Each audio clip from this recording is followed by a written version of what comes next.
So for every type of both the on-premise and the off-premise signs, here are the questions that we want to ask, and this is how we organize our work. So 2 documents, if you're really interested in this subject and want to give us comments, you ought to have a copy of the April 25th draft that the staff did, and I think, Dan, you could email this to people.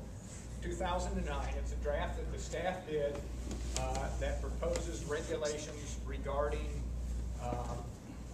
both electronic advertising signs, that's what in Pittsburgh you call billboards, electronic advertising signs, and the electronic business and ID signs, that's the on-premise signs. So that's what we were asked to review. And then we did a document that's dated May 2010. That's the review that we did of those standards, those proposed standards, and with our survey of current trends in the country and our recommendations. So those are the 2 documents. If you really want to get into this, give us comments you need to look at. Okay, here's the 5 topics that we really have focused on. And I'm going to go through each one of these and talk about current trends and then what's being proposed. First one is, should you allow these things at all? It would be possible, and you'll hear in some cities they've actually banned electronic signs. Now that's not what the staff proposed, but what I'm trying to do is produce for you, show you the range of things communities are doing around the country. If you're going to allow them, where are you going to allow them? The way the staff has drafted this, for example, you can't build them within, what, 350, you can't have a sign within, that electronic sign within 350 feet, I think it is, of the rivers, or not visible from the river. So that's a question. If you're going to have them, should we allow off-site signs? Should we allow those electronic signs? Should we just allow, if they're on-premise signs where somebody's actually selling something on the property? And in either case, where should we allow these in the city? Right now, really the only place, I guess, that, Corey, that was proposed for electronic advertising signs, mainly in industrial areas. So nobody is suggesting to allow these everywhere. You'll have to read the ordinance to see what was proposed and we critique it. Now, once you say, well, we're going to allow these in some places, the one thing that really is on a lot of people's minds is, gee, just how bright these things are. They really can stand out. When I drove into town last night late, about 12 o'clock, my flight was late. I got off the freeway and I'm coming up Grant and 2nd Street or Court Place, whatever it is there, and wow, there's an electronic sign right there, and it's got a scrolling red thing around it. It's interesting introduction to a downtown.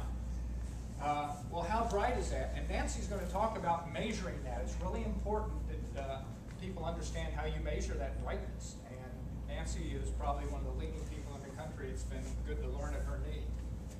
Next question is, okay, well, how much motion? Should we allow any motion on these things? And you've seen, I'm sure you've been to Las Vegas and other places where there's twirling things and exploding bombs. And so that's on one end of the spectrum.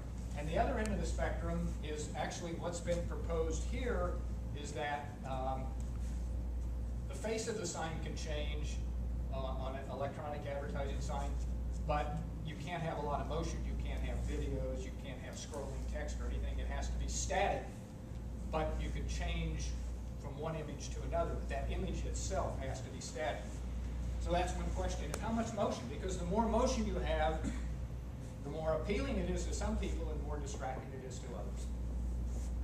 Then a question is of size. Now the city already has size restrictions. I don't think you were proposing to change those, were you, for either off-site or on-site?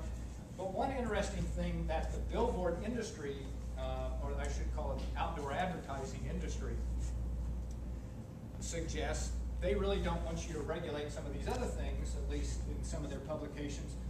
But they say, well, what you ought to do is restrict the amount of changeable copy you can have on the sides. Maybe 30% in a nice office area. Maybe you only allow 30% of that sign to actually change. So that's another way.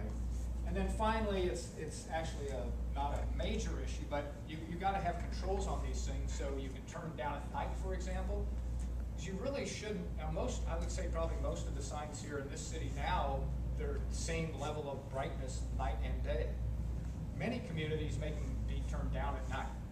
You have it brighter during the day so they can be red, but you turn them down at night because if you allow them at the same intensity at night, it's like, whoa, you know, they're really bright. And then testing, we'll get to that. So those are the key issues. I'm going to run through each one of those.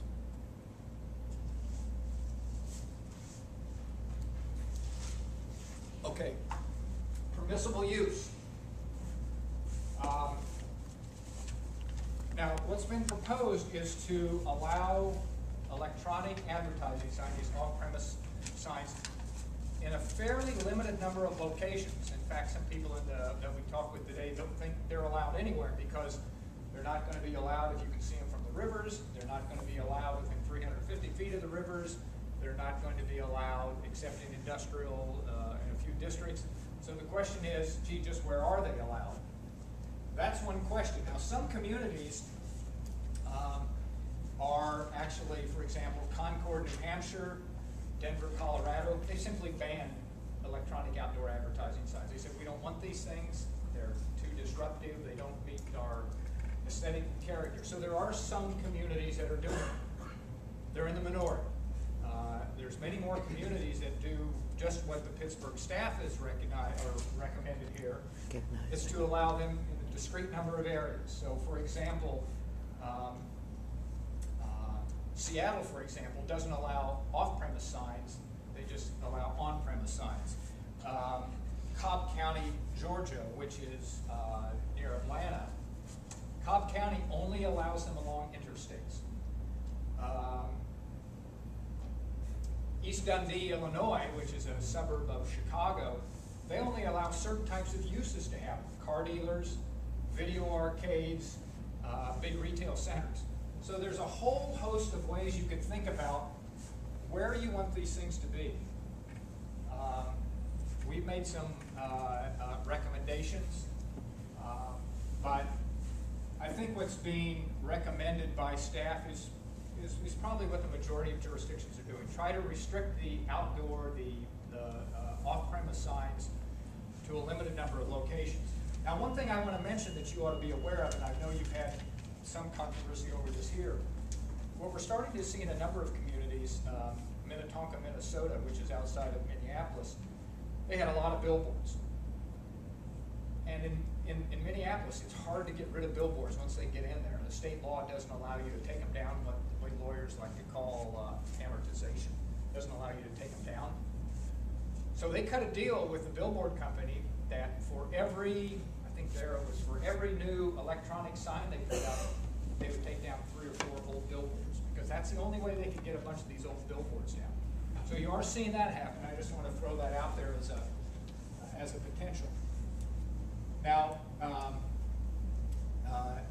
you've got to ask that same question about business and ID signs. There are some communities now that are not allowing even small businesses to have electronic signs. They're saying just use your normal signs.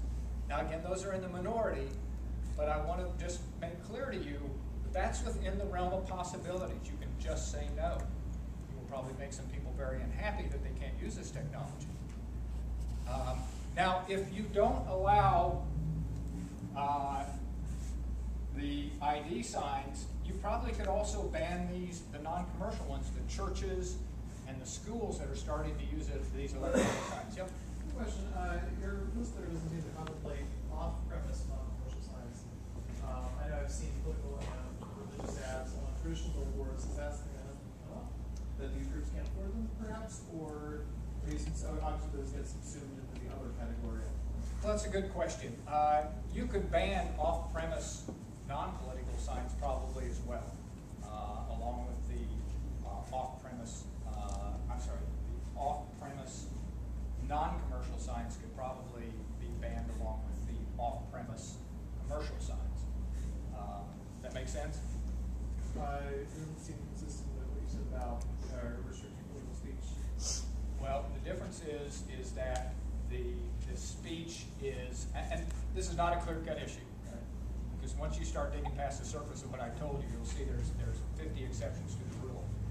Very difficult to ban on-premise at your house. Right. But that doesn't mean that you can go out and in a historic district a mile away from your house, buy some land and put up a off-premise sign that puts forward your political views. More protected probably than